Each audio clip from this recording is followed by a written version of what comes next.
You have an idea. You want to tell it to the world, but you don't know where to start. That's where Anchor comes in. They have the tools for you to edit, produce, and record your idea right from your phone or computer. It's the easiest way to reach and grow your audience.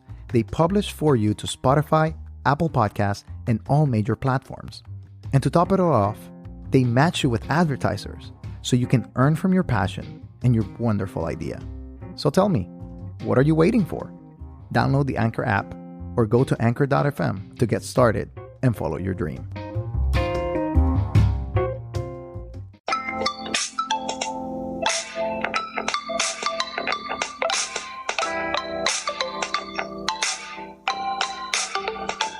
Welcome to Disruptive Adventism. My name is Jose Briones, and I'll be your host for this podcast. This podcast is about discussing the polemical statements and practices that are part of the Adventist fabric, which in turn shape this belief system to be unique and relevant for today's society. Thanks for joining again, everyone, for another podcast of Disruptive Adventism. Today, we have a very, very crucial topic, something that we have been waiting for to discuss in our podcast. We're going to be going over the topic of regional conferences, and are they still relevant? How did they start it? And a couple of other questions that we have. And to have the discussion on this important topic, we have invited Myron Edmonds to be with us. He is a pastor in Ohio, and he will help us navigate through this conversation. How's it going, Myron? I'm doing fine. How are you? Doing well.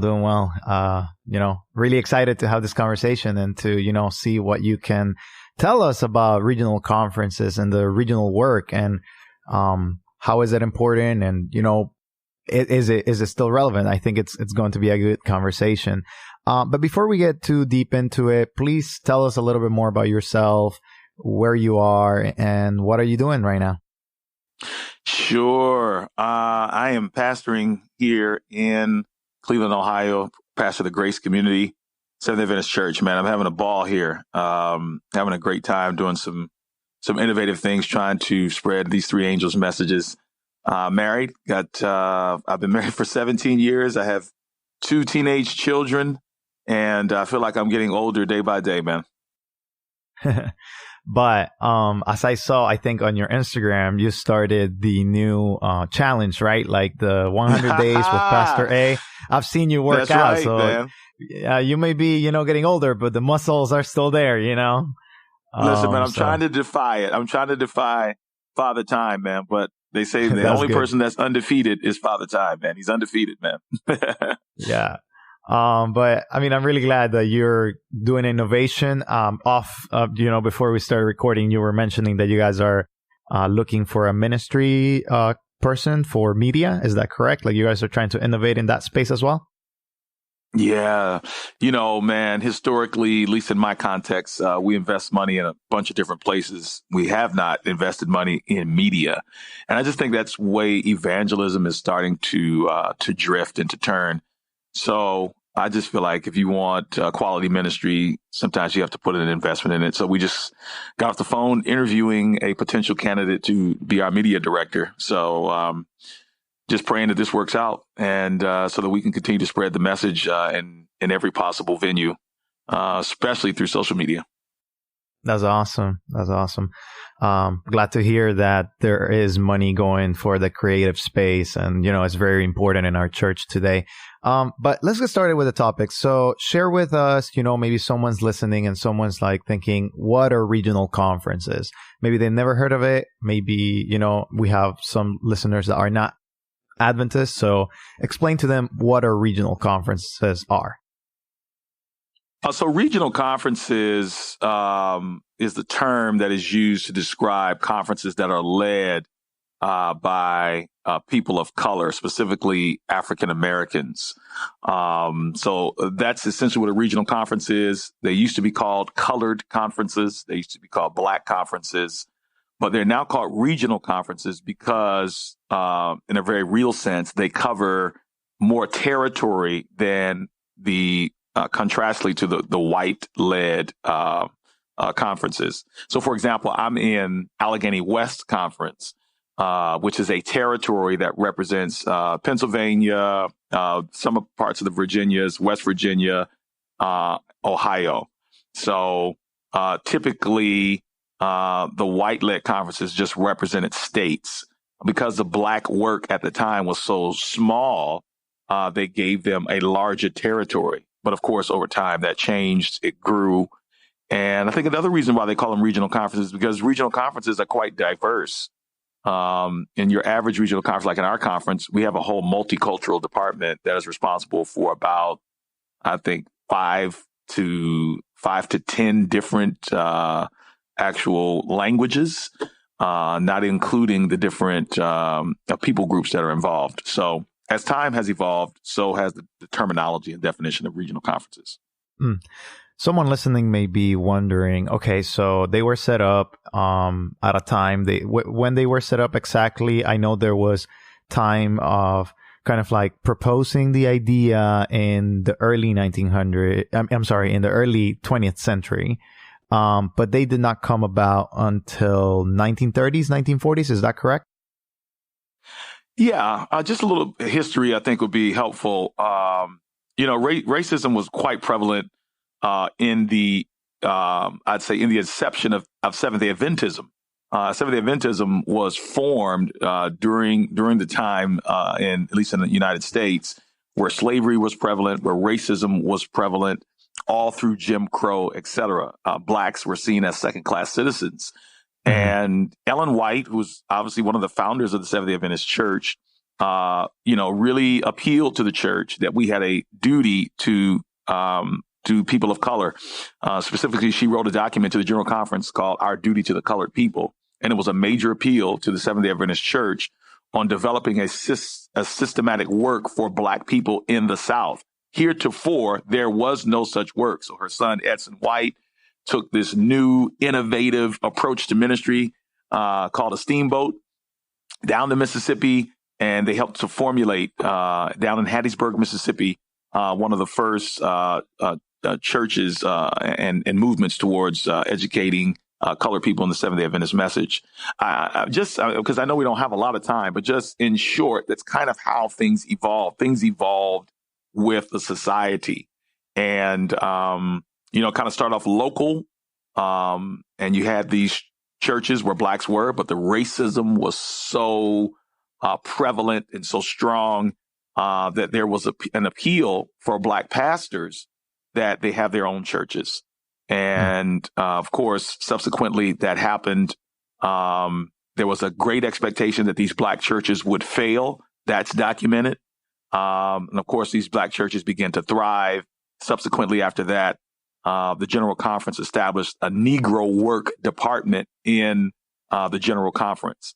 And this was sort of the beginning process of regional conferences. And slowly but surely, the expectations that they would fail, as you can imagine, based on the cultural perspectives at that time towards Black people. But they just kept succeeding and growing and growing and growing and growing under people like E.E. Cleveland and C.D. Brooks and Robert Bradford, et cetera. And the Lord blessed. Awesome. Well, thanks for that kind of like recapitulation of kind of where we are now, how it's set up. Now, coming forward toward the 20th century, some of the barriers between, Black folk or African Americans or colored people, whichever term you prefer to use, and white Americans, at least in society, have been broken down. I mean, at least that's one of the arguments of people that seem to regard the work of the regional conferences as not necessary anymore. But with, and maybe somebody could have made that argument all the way up until maybe 2016, when we have a high pivoting, rise of nationalism in America. And my question is, do you think that regional conferences are still necessary? Because you see a phenomenon in America, right, especially within Adventism, that this happens, or regional conferences are mainly set up in the East, North, East area and all throughout the Southern Union. But this phenomenon, at least I don't see it as prevalent in the West Coast. Do you think that there needs to be integration in the East as it has been more integrated in the West? Oh, very good. That's a very good question. I think that's the question that everyone is asking about regional conferences. Just before I answer that question, if you please, I need to correct something that I stated earlier. So just a little bit, if I can just touch just a little bit on the history of regional conferences, and then I'm going to shift gears to the present day, if that's all right. Go ahead. So there was a major event that happened in 1943 during the height of the ethnic tension in the Adventist Church in North America, when a woman named Lucy Byard, you may have heard this story, a Black Adventist, she died after she was refused treatment in an Adventist hospital in Washington, D.C. And it was the Washington Adventist Hospital right there around the Tacoma Park area near the General Conference. She was denied admission because her race was because of her race. This is sort of the straw that broke the camel's back. So Black pastors were initially just asking for Black churches, not for Black conferences. But after this, the Blacks at the Spring Council meeting the following year demanded full integration of all Adventist institutions. Because even in our Adventist institutions, there was a lack of integration. And this was not on the part of Blacks, but it was on the part of whites. Case in point, during that time, there was literally a cafeteria for Blacks and there was a cafeteria for whites in the General Conference. So they demanded at that time, around 1944, for full integration. They did not ask for colored conferences or regional conferences.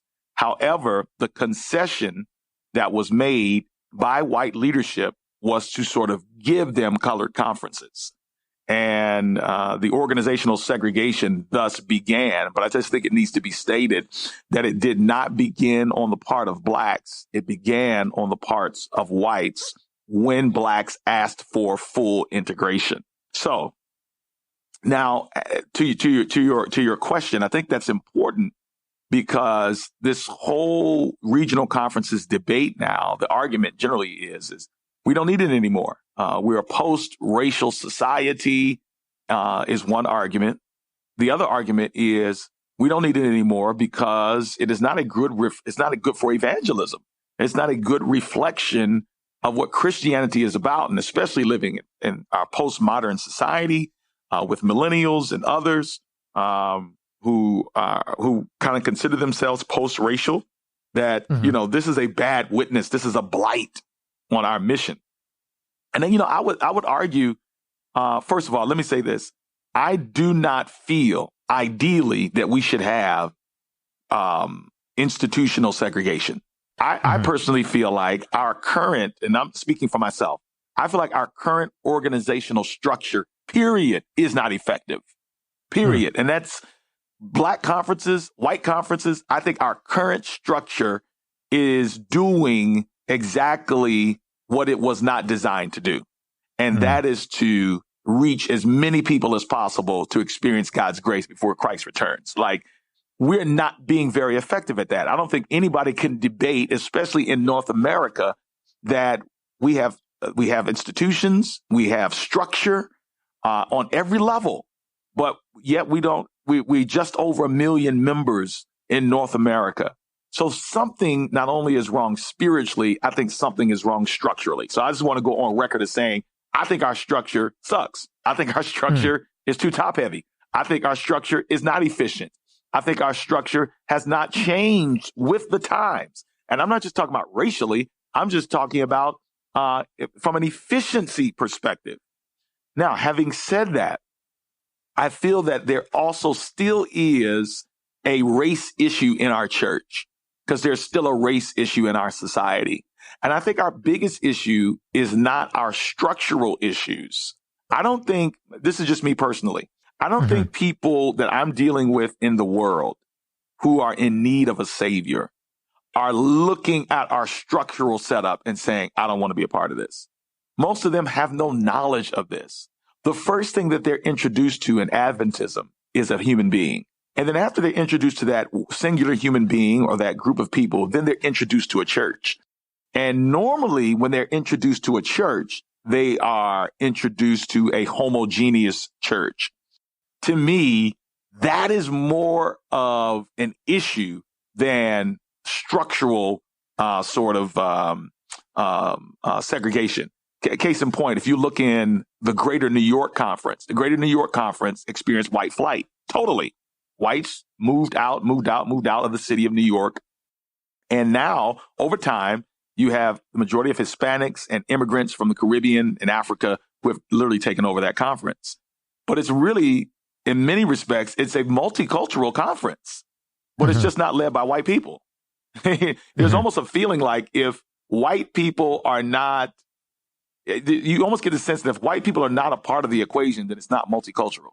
Now, Northeastern Conference, which is adjacent to that conference, same little area, it's led by African Americans, but it's still very multicultural. Number of different speaking languages, Hispanics, French, Creole. The list goes on and on. Koreans, etc. All of those conferences are multicultural. I would argue there is not one conference in the North American division that is not multicultural. The question is it led by white people or is it led by the others, minorities? See, that is the issue that regional conferences and the likes are fighting for. They're fighting for representation of leadership. That's what on the structural level. But for me, the spiritual issue that I have with is, are our churches reflecting the love of Jesus Christ on a local level? And according to Monty Saline, who used to be an administrator here in Ohio Conference, worked for the Columbia Union as well in their creative ministry department, evangelism, he did a study and said that by the time a church gets 20% minority in its leadership and in its attending membership, that a church will experience white flight. Like, to me, that's the elephant in the room that we need to discuss. I think people are coming so strong for regional conferences when I don't know if that's the issue. I don't know if that's really hindering us from evangelizing the world. I think what's really hindering us from evangelizing the world is what is happening on the grassroots level. Have you ever seen, do you know of a Seventh-day Adventist church that is led by a minority, a Black person, a Hispanic person, an Asian person, an Indian person, that has at least 50% white people attending that church? So it seems to me that what you're pointing towards is that we are not fully representing the whole community of believers that our whole church represents in our leadership within the United States, within the NAD, and within our local churches. Is that a fair assessment? Oh, you're smelling what I'm cooking, because I'm saying we all know that the United States is majority whites, okay? Caucasians. No disagreement with that. But we also know, according to research, especially in the Adventist church, that whites are leaving the church. The majority of Adventism that is reflected in the world and in the North American division is a minority-led church. However, the General Conference president is still a American-born white person. Like, to me, these discussions over structural leadership, to me, are a smokescreen for heart issues. The heart issue is our church ready to be led, number one, by minorities? Are we ready for that? Are we ready to be a church that fully divests itself of its racial segregation, not just in worship, but also in leadership? And I think we have not crossed that road yet.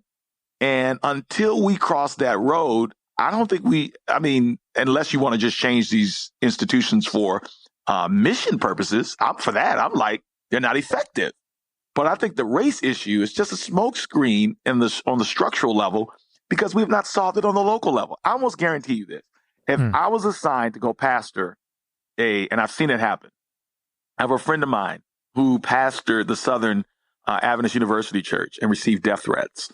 I've seen Black pastors go and pastor churches that were historically white, and they lose their white members. We see that happen in whole conferences. I'm saying there's something to whites not feeling comfortable when they are the minority. We need to talk about that.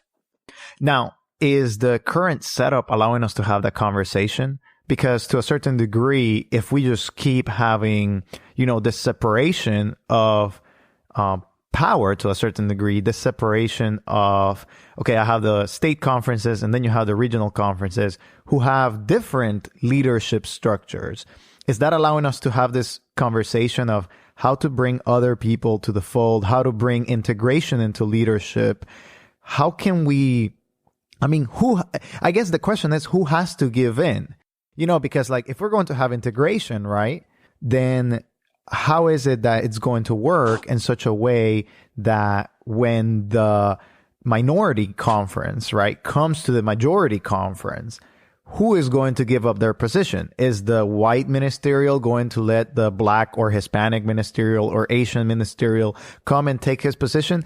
It seems to me that there is also an element of pride in here that kind of works for this lack of engagement and lack of consideration for integration. Yeah, I hear what you're saying. If I could say it differently, I don't know if forced, and I'm not saying you're saying this, but I'm just going to use this adjective to describe. I don't think the goal is to force integration. Okay. So for example, you're Hispanic, I'm assuming, right? Yes. Let's say that you are in, where are you from? I'm from Nicaragua. Okay. So if we go to Nicaragua, right, and we plant a church, we're to assume that wherever we plant that church, the majority of the indigenous people are going to attend that church because they're from Nicaragua, right? So there's probably going to be a Nicaraguan pastor. That would be most effective, to put someone there who's familiar with the language. I don't know if it'd be wise to put a German-speaking person there or an African-speaking person there. We're going to put someone there who's probably best equipped to minister to those people. What I'm saying is in like manner, it should happen that way here. Fairness, effectiveness should be the means by which we go about structural setup and going about ministry. I think you only hear this conversation when it comes to regional conferences. You never hear this conversation when it comes to white-led institutions and organizations and churches. You only hear people cry integration, segregation is an issue for regional conferences. And I think that it dismisses the notion that these conferences are not already multicultural. They're just not multicultural with the dominant culture. So they are not given credit for being multicultural. How come there's no argument saying, why don't we dissolve state conferences and merge them into regional conferences? Because those are not the issues. The issues to me at the end of the day is we still have a race problem. And and I'm not saying it's just with white people, but all I can say is that in my experience, what I have seen is that you do not see a lot of the dominant culture willing to surrender and to submit to the leadership of others. I've not seen it. So it seems that there is I pointed shortly the pride, it's kind of like we need to be humble to be fully represented by all the cultures, because as you pointed earlier, most of our church is not comprised of North America or the European divisions. Most of our church is in Africa or Latin America, or even Asia. They hold more of the membership, but we don't see that leadership being represented at the general conference level. So I think Can I give you an example of this? I don't mean to cut you off, but I got to give you an example of this. So go to any general conference session, right? And, just recently, and there was a lot of pushback, but our general conference president, I shouldn't say him, but from the general conference, there was a document that was presented about acceptable music for the general conference. If one with just an iota of intellectual capacity read that, what that document basically said is Eurocentric music is the only appropriate music that is to be used for the general conference. So we're not even just talking about, they said, no jazz sounding music, no beating of the drums, this whole argument we've had. Basically, what we have told people is that Eurocentrism is equivalent to Christianity. That's what we have told people. And if it's not white, it's not right. And there is still a struggle in the Seventh-day Adventist Church with diversity on a human level. Is it acceptable to be 100% Seventh-day Adventist and 100% African? Or do I have to dress up and wear a suit and a tie, which is a Eurocentric construct, to, events? Must we sing classical music in order for it to be religious and holy music? Or is Afrocentric music or Latin American music or calypso, or those things, are they considered to be evil and music that is born in witchcraft, even though Bach and Mozart and the rest of these guys, even Martin Luther, when he penned A Mighty Fortress Is Our God, Ein Festberg, uns Gott is the German for it. It was a bar song taken from Germany. I'm just saying, but that kind of music, and this is just an example of how we have elevated and equated Eurocentrism with Christianity, and it has been shoved down our throats that white is right, and if there's no white presence, it's not legit. If there's no white culture, it is not holy. And I think those are some of the issues we need to deal with before we start talking about regional conferences. And I think you can have the conversation with structural separation, because we're not technically separated. Trust me, these guys go to the same meetings. These regional conference presidents go to the same meetings as the state conference presidents, because that's all they do. They go to meetings all the time anyway. I mean, there's always an opportunity. They have Instagram just like you and I do to have this conversation. There's nothing stopping us from having these hard conversations. I'm just not sure if we're ready to have them. As we start closing into, our last section for the podcast, I know probably listeners are like, no, keep talking about this, but we have a limited time. I know you have other stuff to do, but what can you tell us, or how can you recommend us to start having these conversations? What are some pointers that can help people in the local level to start engaging with someone who is not like them, and to start representing and giving more space for the full representation of the congregation to be part of the leadership? What are some pointers that people can have in order to start that conversation in their local church? Well, I got to affirm you. I got to affirm Disruptive Adventism, because I think that you are helping to stimulate this conversation. See, these things will never change. They're not going to change because people are going to wake up one day and say, we need to change. In the words of Martin Luther King, you got to agitate. And we're happen to be celebrating Martin Luther King's holiday this week. I think it's important for us to recognize that racism, sexism, all of the isms, genderism, etc. None of these people in power. People who have power and privilege do not just willingly give it away. You have to stimulate something to happen. And I think what you're doing is great. I think having these tough conversations on a local level, I think pastors need to intentionally cross over, so to speak, and visit with other pastors and visit with other congregations where they can cross-fertilize and cross-pollinize with each other. But I think it has to start with people like yourself and myself who actually believe that we have the same blood, we just have different color skin, that our brain structure is created the same, we just have different kinds of hair. And it doesn't make you better, it doesn't make me worse. We have different tastes in music, but it doesn't make mine evil, it doesn't make yours good. It just means that we're different and that God created us to be different. And I think that message needs to go forward. But I still think that there are some theological underpinnings that are hindering us from that. So the second thing I would say is we need to go to the word, man. I mean, we need to be convicted by the power of Scripture that shows us that Paul and the early church with the Gentiles and the Jews coming together, it was not easy. As a matter of fact, when they began to demonstrate unity, the enemy began to come in to try to disrupt it. But we have to fight for unity, because we recognize that unity is the only badge we have for people to know that we have the Spirit of God. The Bible says, by this will all men know that you are my disciples, if you have love for one another.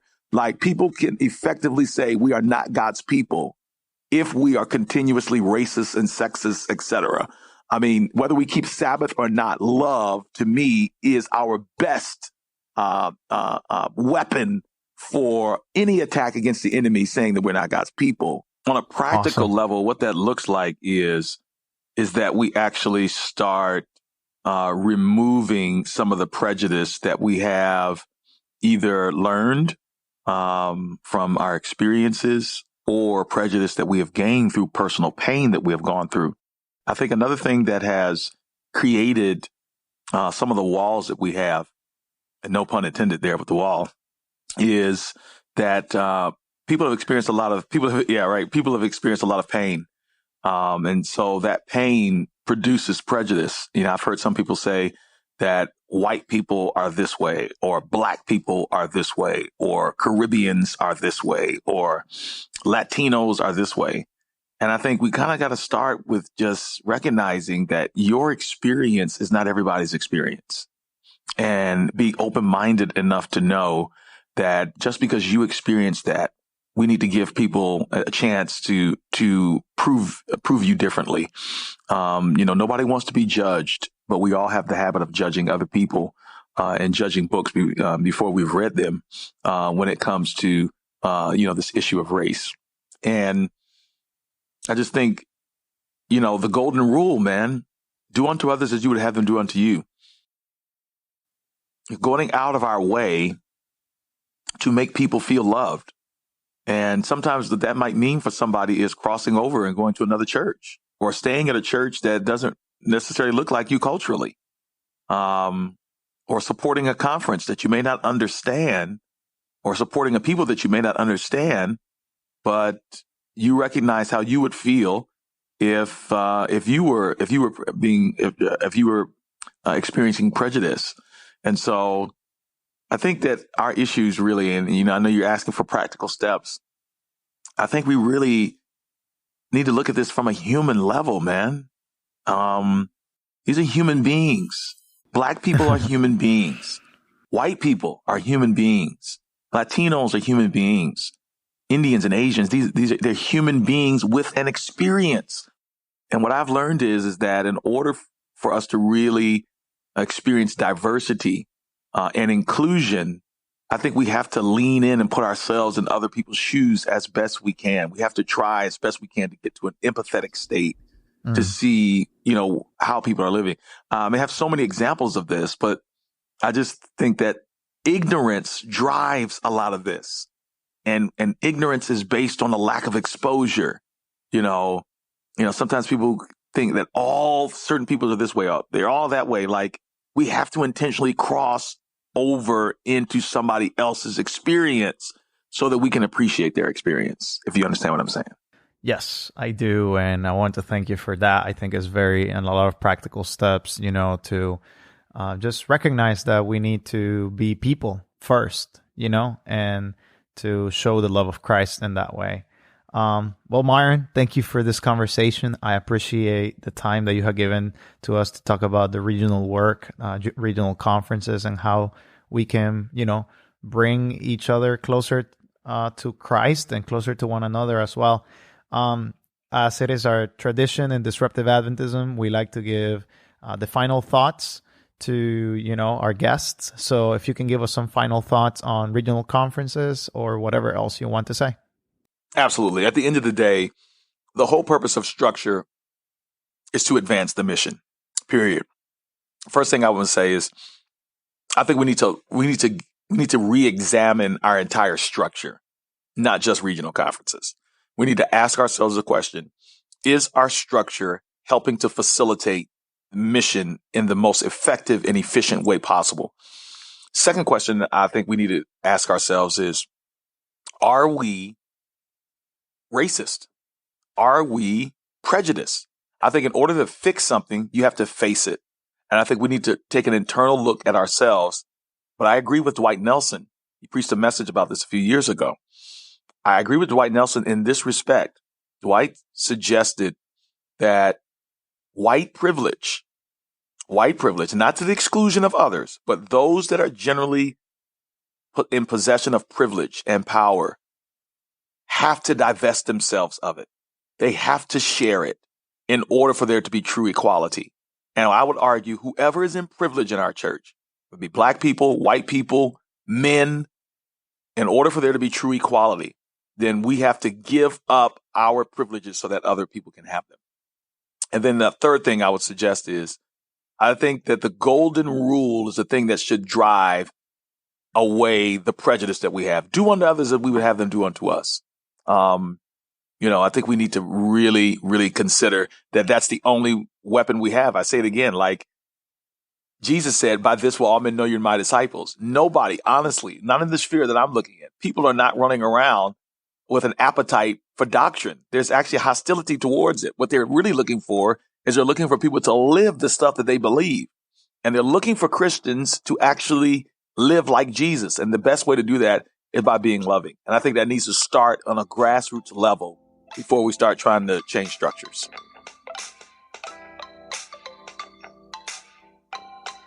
You've been listening to Disruptive Adventism.